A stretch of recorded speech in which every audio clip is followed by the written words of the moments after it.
गुरुजी, मेरे मन में बहुत भाव उठते हैं कि मैं खूब दान पुण्य और गरीबों की सेवा करूं, लेकिन मेरी स्थिति इतनी अच्छी नहीं है मैं कुछ सेवा कर सकूं। हाँ, सेवा करना उतना महत्वपूर्ण है जितना भाव उठना महत्वपूर्ण है।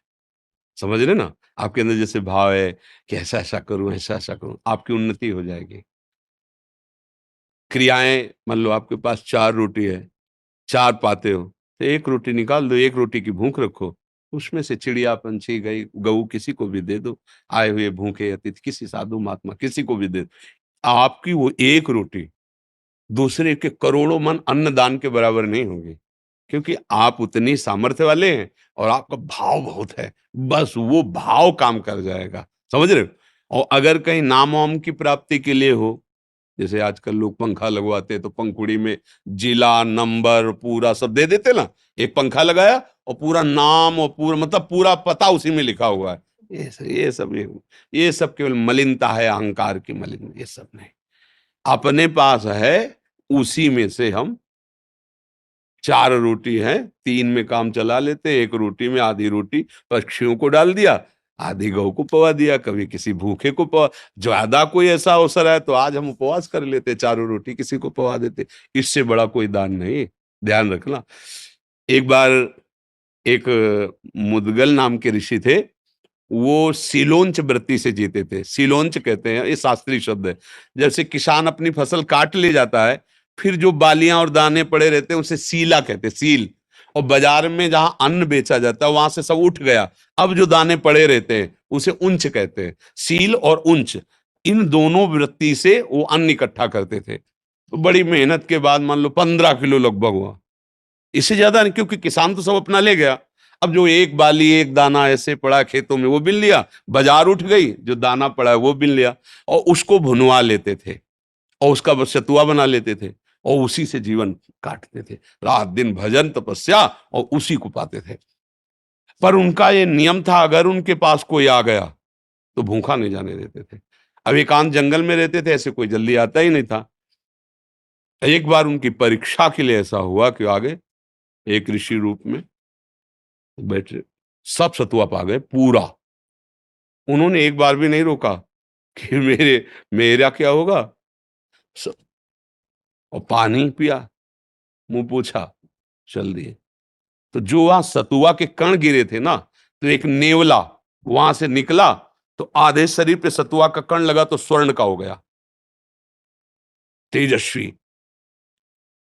राजस्वी यज्ञ जब युधिष्ठिर जी की हुई, तो वो ऐसे से घूम रहा था जहां सबको पवाया गया।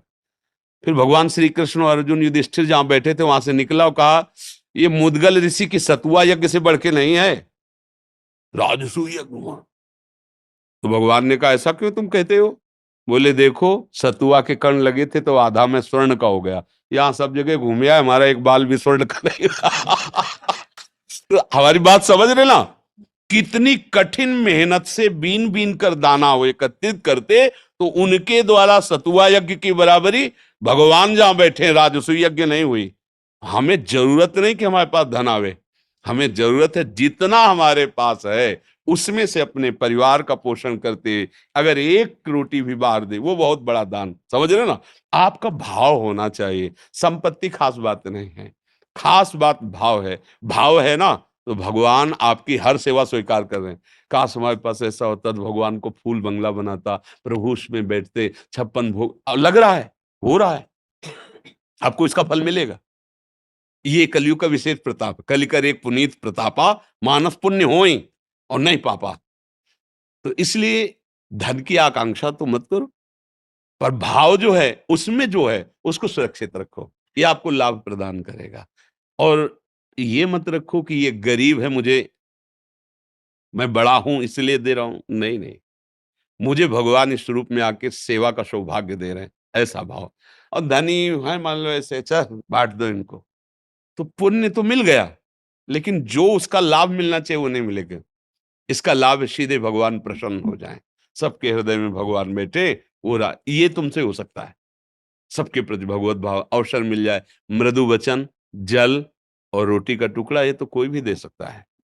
सब अन्न खा के जीते हैं। आज हम उपवास करेंगे, आज का भोजन हम किसी को दे देंगे। मान लो हम गरीब हैं कि हम दोबारा अपने लिए भोजन तैयार नहीं कर सकते, इतनी सामर्थ्य नहीं, तो आज हम उपवास कर जाएँगे, मरेंगे नहीं।